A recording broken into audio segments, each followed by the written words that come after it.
The hospital room was too quiet. Machines hummed like distant insects. The ceiling lights flickered every few seconds, just long enough to remind me I was still alive. I wasn't supposed to be awake. Not this soon. Not after the accident. But pain has a way of dragging you back from the dead. The nurse had left the TV on during her rounds. A travel segment. Bright colors. Smiling people. Noise that didn't belong in a place built for suffering.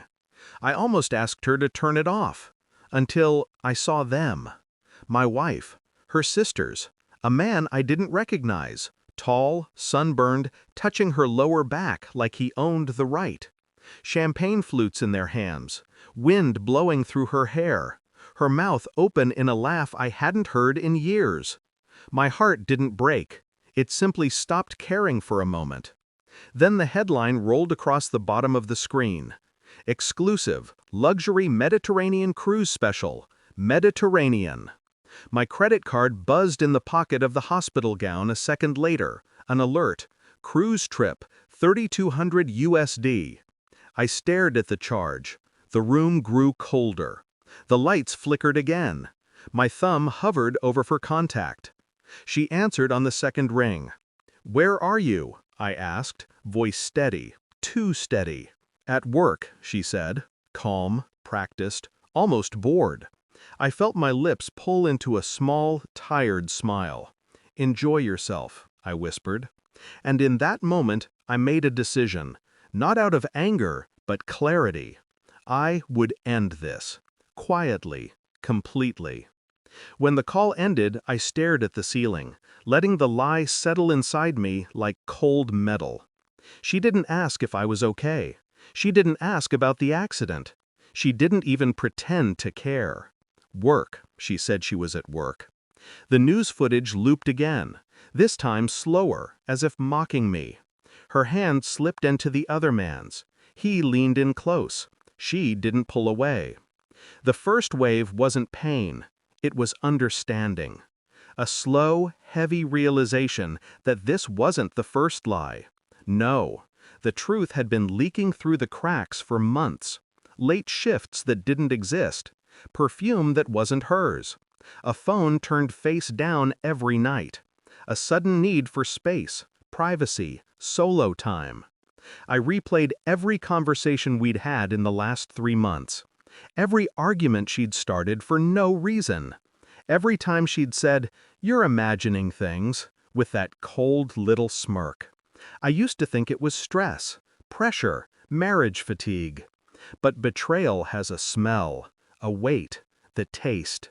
And now it was unmistakable. My mind went numb. My chest didn't. It tightened around a simple, devastating truth. I had been funding her happiness, her freedom, her other life.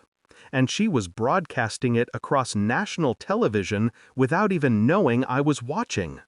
I exhaled once, long, slow, deliberate. Suspicion became certainty, and certainty became purpose. When they discharged me 2 days later, I didn't go home. I went to a quiet cafe with free Wi-Fi, a corner seat, and a power outlet that hummed like a secret waiting to be told. My hands moved without emotion, my face blank. Inside, a storm gathered, but I didn't let it touch the surface. I ordered espresso, black, bitter, honest. Then I started. Phone records, bank statements, GPS logs I'd set up months ago, disguised as a Find My Device feature. Every breadcrumb she didn't know she'd left behind, every lie, every detour, every unexplained 2-hour gap, came together like a puzzle that had always been waiting for me. Her work trips aligned perfectly with the man's travel schedule. Hotel receipts matched the nights she claimed to sleep at her sister's. Subscription charges for 2 phones, not 1. She'd built an entire life behind my back, and used my money to fund it. I didn't feel anger, just a slow, surgical focus. I requested the cruise line's guest list through my credit card's fraud department. Routine procedure, they called it. Routine. Funny. When the file landed in my inbox, her name appeared next to his. Booked together. Shared suite. That was enough, but I wanted more. I tracked their return date. I checked her messages through a cloud backup she never realized synced to my email. Him, miss you already.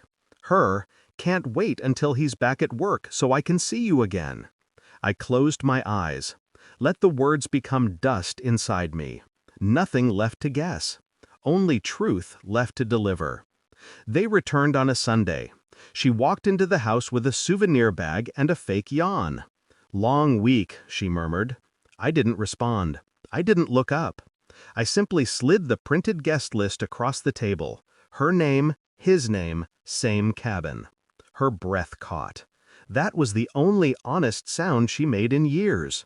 What is this? She whispered. A lie, I said. Yours.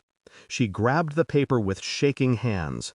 Her face drained, collapsed, reassembled into panic. How did you? I raised one finger, a small gesture. Enough to silence her. She stared at me, waiting for yelling, accusations, tears. But I stayed calm. Too calm. Her knees wobbled. She looked smaller, insignificant. For the first time, she understood the weight of truth spoken without emotion, and it destroyed her more than any scream could. I handed her my phone next. Screenshots, messages, receipts, locations, all organized, time-stamped, undeniable. I'm not here to argue, I said quietly, just to inform. She sank into the chair, hands trembling over her mouth. No, I said. You can't. Her eyes filled. A delayed reaction, a useless reaction. This doesn't have to end us, she pleaded. It already did, I replied. I slid a final envelope toward her, my bank's fraud dispute letter. Every charge for her trip reversed. Every expense flagged. Her access to my accounts removed. Her cards canceled. You paid for the cruise with my money, I said, so I took it back. She inhaled sharply, like the floor had shifted under her. And the man? She whispered.